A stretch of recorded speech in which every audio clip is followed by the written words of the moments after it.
entrepreneur and a technology activist, and in relation to this film, I'm a huge supporter.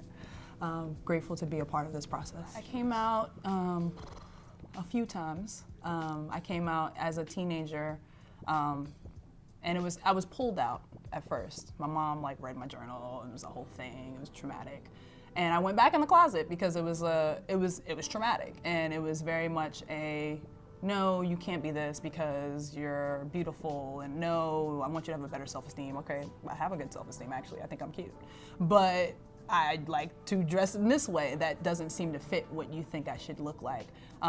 Presentation-wise, I think when I first came out, I was more androgynous and more fluid, and I would sort of teeter back and forth way more. And I found that as I got older, when I moved from the East Coast to the West Coast, because I went to college in California and SoCal, I started to get pushback a lot about being able to be fluid, and that was uncomfortable. Particularly when I moved to LA, I'm from New York, and we used to wear these big hoops called shoulder dusters, and I would wear my baggy look. I'd look kind of like an Aaliyah look, like baggy on the bottom, slim on the top, sometimes baggy on the top, but still like long hair, hoopy, like I'm cool with me, but I'm kind of boyish, whatever. And increasingly felt pushed in queer spaces, particularly gay and lesbian spaces, to pick a side. Like you're not a boy, but you're not a girl. You're not boy enough. You're not girl enough.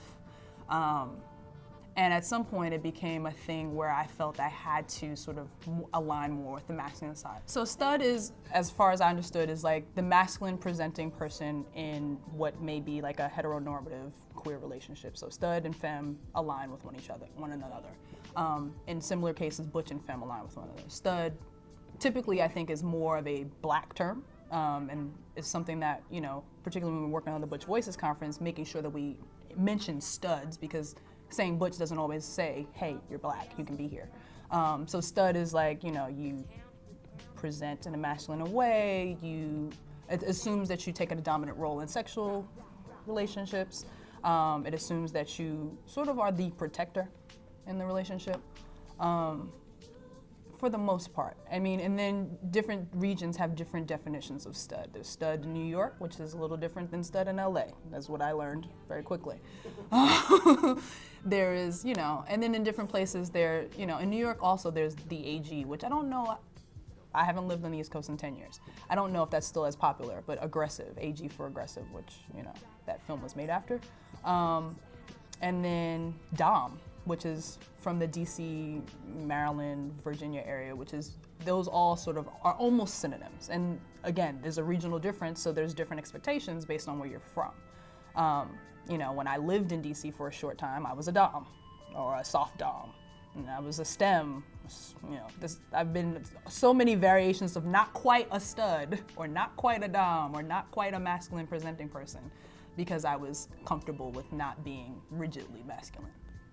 There's this masculinization, I think, of black people that is sort of ubiquitous. And so like, if you're a woman who presents in a masculine manner, and they don't really know, I think it's easier to default to masculine pronouns, because it'd be more, in the way that we live in our world, patriarchal world, it'd be more offensive to call a man she than it would be to call a woman he. That's just observation-wise, because we value masculinity in such a way, and it's so offensive to even lean toward anything feminine for a cisgender or presumably born male person. It's like, why would you ever? Like, well, sorry, we're all people. It's okay.